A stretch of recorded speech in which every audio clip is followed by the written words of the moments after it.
Private ఉద్యోగం చేసే ప్రతి ఒక్కరికి పీఎఫ్ అకౌంట్ ఉంటుందన్న సంగతి తెలిసింది. అయితే ప్రభుత్వ ఉద్యోగులకు అయితే జనరల్ ప్రావిడెంట్ ఫండ్ ఉంటుంది. ఈ పీఎఫ్ విషయానికి వస్తే 20కి పైగా ఉద్యోగులున్న సంస్థకు ఇది వర్తిస్తుంది. ఉద్యోగి వేతనంలో నుంచి సంస్థ 12% ఈపీఎఫ్ అకౌంట్ కు జమ చేస్తుంది. సంస్థ కూడా అంతే మొత్తం యాడ్ చేయాలి. దీనికి కేంద్రం వడ్డీ జమ చేస్తూ ఉంటుంది. ఇక ఉద్యోగం మానేసిన సమయంలో లేదా రిటైర్మెంట్ సమయంలో పీఎఫ్ డబ్బులను మొత్తం తీసుకోవచ్చు. ఇక కొన్ని ప్రత్యేక అవసరాల్లో వైద్య ఖర్చులకు, పెళ్లి కోసం, హౌసింగ్ వంటి వాటి కోసం పాక్షికంగా డబ్బులు తీసుకోవచ్చు. ఈ విత్డ్రా కోసం కొన్ని నియమాలు ఉంటాయి. అయితే పీఎఫ్ డబ్బులను తీసుకునేటప్పుడు ఆధార్ సీడింగ్ తప్పనిసరిగా చేస్తుండాలన్న రూల్ ఉంది. ఈపీఎఫ్ మెంబర్స్ డెత్ క్లైమ్స్ కు సంబంధించి ఇది కష్టతరంగా ఉంది. డెత్ క్లైమ్ సమయంలో ఆధార్ సీడింగ్ ధృవీకరణ కష్టమైన నేపథ్యంలో బాధిత కుటుంబ సభ్యులు పీఎఫ్ డబ్బులను పొందడం ఆలస్యం అవుతుందని ఈపీఎఫ్ఓ గుర్తించింది. ఈ మేరకు తాజాగా 2024 మే 15న ఒక సర్క్యులర్ జారీ చేసింది. ఇప్పుడు ఇలాంటి పరిస్థితుల్లో ఆధార్ సీడింగ్ అవసరం లేకుండానే ఫిజికల్ క్లైమ్స్ చేయొచ్చని స్పష్టం చేసింది. పీఎఫ్ సభ్యుడు మరణించిన తర్వాత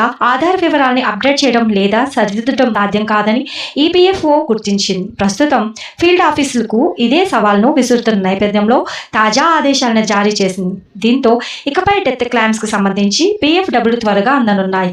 ఇప్పటి వరకు డెత్ క్లైమ్స్ విషయంలో ఆధార్లో అసంపూర్తిగా, ఖచ్చితత్వం కాని విధంగా సభ్యుల వివరాలు ఉండడం, ఆధార్ డీయాక్టివేట్ అవడం వంటి సందర్భాల్లో లేదా యుఐడిఏఐ డేటాబేస్ నుంచి సాంకేతిక లోపం కారణంగా ఆధార్ ధృవీకరించడంలో ఇబ్బందులు ఎదురవడం వంటి పరిస్థితుల వల్ల విత్డ్రా ఆలస్యం అవుతుంది. అయినప్పటికీ ప్రస్తుతం పరిస్థితుల్లో తాత్కాలిక చర్యగా ఈ ఆధార్ సీడింగ్ ఇలాంటి కేసులకు అవసరం లేదని గుర్తించింది. ఇకపై సూచనలు అనేవి యుఏఎన్ లో సభ్యుని వివరాలు సరిగా ఉండి కూడా ఆధార్ డేటాబేస్ లో మాత్రం అసంపూర్తిగా ఉన్నప్పుడు మాత్రమే వర్తిస్తాయని గుర్తుంచుకోవాలి. డెత్ క్లైమ్ కాకుండా పెళ్లి, హౌసింగ్, నిర్మాణం లేదా మరమ్మతులు, వైద్యం ఖర్చులు వంటి వాటి కోసం పాక్షికంగా 1,00,000 వరకు పీఎఫ్ డబ్బులు తీసుకోవచ్చు. Thank you and all.